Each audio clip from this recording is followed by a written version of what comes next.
अस्सलाम वालेकुम नाजरीन, आज की बड़ी खबर हमास और इसराइल के जो अक़वाम मुत्तहिदा के अंदर मुज़ाकरात होने जा रहे थे उनके बारे में, और जो कतर के अंदर और यूएई ने जो दौरा किया है इसराइल का, इसके बारे में मैं आज आपको बताऊंगी। नाजरीन, सबसे पहले हमास और अक़वाम मुत्तहिदा के जो मुज़ाकरात हो रहे थे वो अब खत्म हो चुके हैं, क्योंकि इसका कोई भी नतीजा सामने नहीं आया। क्योंकि हमास ने साफ कहा है कि हमें ये मुज़ाकरात अक़वाम मुत्तहिदा के मुज़ाकरात नहीं लग रहे थे, बल्कि हमें इस तरह लग रहा था जैसे कि कोई इसराइल का सफीर इनके बारे में बोल रहा, जो सिर्फ इसराइल के बारे में कह रहा हो और मुसलमानों के बारे में, हमास के बारे में कोई भी हमायत ना कर रहा हो। इसलिए हमास ने इन मुज़ाकरात को खत्म कर दिया है, जिसका कोई भी नतीजा सामने नहीं आया, और उसने साफ मना कर दिया कि हम ये मुज़ाकरात अब जारी नहीं रख सकते। इसलिए इसके कोई भी नतीजा आए बगैर ये मुज़ाकरात अब खत्म हो चुके हैं।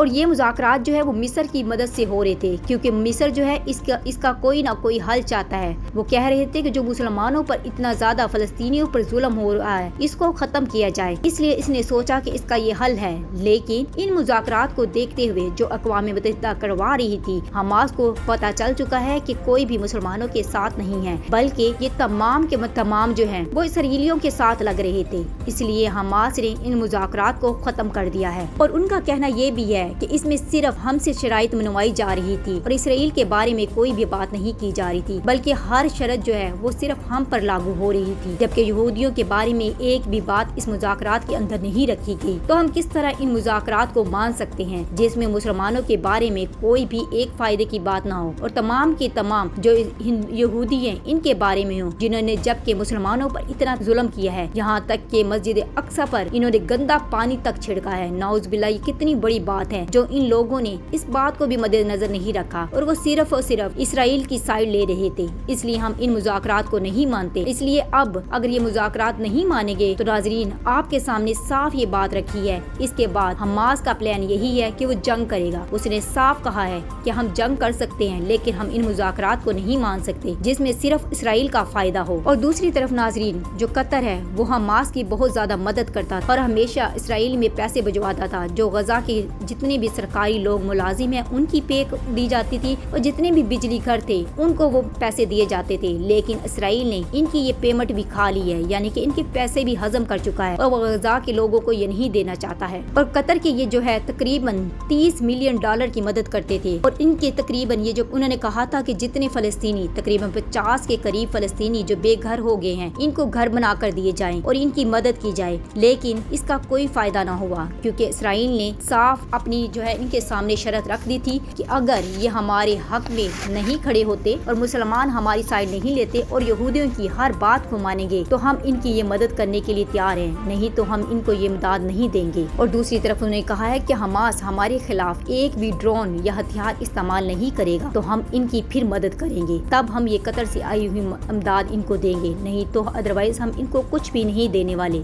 तो नाज़रीन, आप जानते हैं कि इतनी बड़ी शर्त को कौन मान सकता है। जैसे कि आप लोग अगर कह दे कश्मीर वालों को कि मोदी के सामने झुक जाओ, तो किस तरह मोदी के सामने झुक सकते हैं जिन पे इतने सालों में जुल्म होता रहा है। वो आखिर कैसे इसकी बात मान सकते हैं। और अगर ईरान वालों को कहा जाए कि आप लोग इनकी बात मान ले अमेरिका की, तो किस तरह मान सकते हैं। तो नाज़रीन, इस तरह का जुल्म वो लोग कैसे बर्दाश्त कर सकते हैं जब फलस्तीनियों ने इतने साल इनका मुकाबला किया है, इनका जुल्म बर्दाश्त किया है और अपनी सारी इंसल्ट बर्दाश्त की है और अपने बहुत सारे प्यारों को भी खोया है, तो फिर वो इसराइल की इतनी घटिया बात को कैसे मान सकता है। इसलिए अब ये सारी बातें पूरी नहीं हो रही, तो हमास ने साफ कहा है कि हम जंग करेंगे, और अब हम इसराइल की पूरी जंग का मुकाबला करने के लिए तैयार हैं, क्योंकि रूस ने भी अब हमें हेल्प आउट करने के लिए कहा है, और वो भी हमारी मदद करेगा और ईरान भी हमारी मदद करेगा। और अब हम अपने इतने हथियार बना चुके हैं कि हम आराम से इसराइल का सामना कर सके। इसलिए हमें अब इनके साथ कोई भी मुज़ाकरात नहीं करने। वो जितनी भी हमारी इमदाद आ रही हैं उन सबको अपनी तरफ रख रहा है, कोई भी फलस्तीनियों को नहीं दे रहा, वो सिर्फ यहूदियों की मदद कर रही हैं। तो हम इनके साथ अब जंग कर कर अपने तमाम जितने भी फायदे हैं अब इनसे हासिल करेंगे। और हमास के एक सफीर जिनका नाम अबू मंसूर है, उन्होंने साफ कहा है कि अब हमारे ड्रोन जो है वो इसराइल के खिलाफ इस्तेमाल होंगे और हम अपनी मस्जिद अक्सा को अब आजाद करा लेंगे, क्योंकि जिस तरह ये यहूदी हमारे साथ बुरा सलूक करते हैं और हमारी मस्जिद की तंजील करते हैं, हमारी मस्जिद के बारे में इतना बुरा भला कहते हैं और यहाँ तक कि इस पर गंदा پانی تک پھینکا ہے، تو ہم اب اپنی مسجد کی حفاظت خود کریں گے اور ہم انہیں جنگ کے ذریعے اپنی مسجد کو دوبارہ حاصل کر لیں گے۔ اور دوسری طرف ناظرین، UAE کے ایک سفیر نے جا کر اسرائیل کے پارلیمنٹ میں باقاعدہ وہاں کا دورہ کیا ہے اور وہاں پر ایک تقریر بھی کی ہے۔ تو ناظرین آپ سوچ سکتے ہیں کہ UAE کتنا برا کر رہی ہے، جو مسلمانوں کی سائیڈ لینی چاہیے وہ اسرائیل والوں کے ساتھ ہے، اور انہیں یہ بھی پتا ہے کہ جب اسرائیل والوں نے اتنا گھٹیا حرکت کی ہے، یہاں تک کہ مسجد کو بھی نہیں چھوڑا، مسجد اقصی اس کو بھی نہیں چھوڑا، تو ہم کس طرح برداشت کرتے ہیں کہ جو ہماری مسجد کے بارے میں اتنا برا بھلا کہتے ہیں اور اتنا برا بھلا کیا ہے ہمارے مسلمان بھائیوں کے ساتھ، ہم ان کے پارلیمنٹ میں جا کے اجلاس کریں۔ بہت بری یہ حرکت یہاں کے لوگوں نے کی ہے اور ان کو اس طرح نہیں کرنا چاہیے تھا۔ اور یہاں تک کہ یہ لوگ اب مسلمانوں پر اتنی ظلم کے انتہا کر چکے ہیں کہ فلسطینیوں کے اوپر کالی مرچوں کا سپرے کرتے ہیں اور آنسو گیس پھینکتے ہیں تاکہ ان کو تکلیف ہو، اور کتنے ہی فلسطینیوں کو انہوں نے بے گھر کر دیا ہے اور ان کے گھر تک تباہ کر دیے ہیں، یہاں تک کہ ان کے لیے رہنا بھی مشکل کر دیا ہے، زمین کو تنگ کر چکے ہیں۔ تو اتنے ظلم کو برداشت کر کر کیا یہ اپنی جنگ نہیں کریں گے؟ کیا یہ ان کا مقابلہ نہیں کریں گے؟ اور فلسطینیوں کا بھی کہنا ہے کہ اب ہم اتنے کمزور نہیں رہے کہ آپ کا مقابلہ نہ کر سکے، اب ہم پورا مقابلہ کریں گے آپ کا، کیونکہ آپ لوگوں نے ہمیں اتنی تکلیفیں دی ہیں، اور اب ہم جنگ کے علاوہ اور کوئی بھی بات نہیں کریں گے، کوئی بھی مذاکرات نہیں کریں گے۔ اس لیے تو ان کے مصر کے ذریعے جو مذاکرات ہونے جا رہے تھے وہ اب ناکام ہو چکی ہے، کیونکہ وہ ساری سائڈ جو سے صرف ان کی لے رہا تھا۔ ناظرین آپ کا اس کے بارے میں کیا خیال ہے؟ جو مذاکرات ہوئے جو صرف یہودیوں کی سائڈ لے رہے تھے، ان کے ساتھ کیا ہونا چاہیے؟ یہ مذاکرات جو ہے کامیاب ہونے چاہیے یا نہیں؟ آپ کا اس کے بارے میں کیا خیال ہے؟ کمنٹس میں ضرور بتائیے گا۔ دوسری طرف ناظرین UAE جس کو ہم مسلم پاور سمجھتے ہیں، جو مسلمانوں کو ہے، اور انہوں نے بھی جا کر صرف اسرائیل کی سائڈ لی ہے اور اسرائیل کے پارلیمنٹ میں جا کے اجلاس کرتے پھر رہے ہیں، یہاں تک برداشت نہیں کرے کہ مسلمانوں کے ساتھ یہ کتنا ظلم کر رہے ہیں، مسجد میں نماز پڑھنے والے مسلمانوں کو شہید تک کر دیا، اور یہاں تک کہ وہاں پر گندا پانی پھینکا گیا جس کو ہم کبھی تصور بھی نہیں کر سکتے۔ تو ان لوگوں کے ساتھ کیا ہونا چاہیے؟ اس کے بارے میں بھی آپ کی کیا رائے ہے؟ کمنٹس میں ضرور بتائیے گا۔ اور دوسری طرف دیکھیں ظلم کی انتہا یہاں تک بڑھ چکی ہے کہ انہوں نے مسلمانوں کی جتنی بھی امداد آتی تھی وہ بھی بند کر دی ہے تاکہ فلسطینیوں کو یہ مدد نہ مل سکے اور وہ بھوک سے ہی مر جائیں۔ اتنے بڑے ظلم جو اسرائیل کے لوگ کر رہے، ان یہودیوں کے ساتھ کیا ہونا چاہیے؟ آپ کا اس کے بارے میں کیا خیال ہے؟ کمنٹس میں اپنی رائے کا اظہار ضرور کیجیے گا، اور زیادہ سے زیادہ میرے چینل کو لائک کیجیے گا اور شیئر کیجیے گا تاکہ تمام مسلمانوں تک یہ باتیں پہنچ سکے اور ہر مسلمان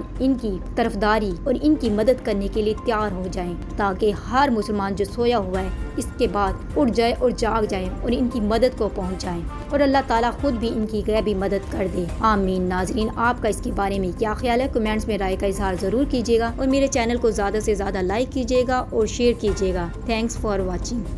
اس کے بارے میں بھی آپ کی کیا رائے ہے؟ کمنٹس میں ضرور بتائیے گا۔ اور دوسری طرف دیکھیں ظلم کی انتہا یہاں تک بڑھ چکی ہے کہ انہوں نے مسلمانوں کی جتنی بھی امداد آتی تھی وہ بھی بند کر دی ہے تاکہ فلسطینیوں کو یہ مدد نہ مل سکے اور وہ بھوک سے ہی مر جائیں۔ اتنے بڑے ظلم جو اسرائیل کے لوگ کر رہے، ان یہودیوں کے ساتھ کیا ہونا چاہیے؟ آپ کا اس کے بارے میں کیا خیال ہے؟ کمنٹس میں اپنی رائے کا اظہار ضرور کیجیے گا، اور زیادہ سے زیادہ میرے چینل کو لائک کیجیے گا اور شیئر کیجیے گا تاکہ تمام مسلمانوں تک یہ باتیں پہنچ سکے اور ہر مسلمان ان کی طرفداری اور ان کی مدد کرنے کے لیے تیار ہو جائیں، تاکہ ہر مسلمان جو سویا ہوا ہے اس کے بعد اٹھ جائے اور جاگ جائیں اور ان کی مدد کو پہنچ جائیں، اور اللہ تعالیٰ خود بھی ان کی غیبی مدد کر دے، آمین۔ ناظرین آپ کا اس کے بارے میں کیا خیال ہے؟ کمنٹس میں رائے کا اظہار ضرور کیجیے گا، اور میرے چینل کو زیادہ سے زیادہ لائک کیجیے گا اور شیئر کیجیے گا۔ Thanks for watching.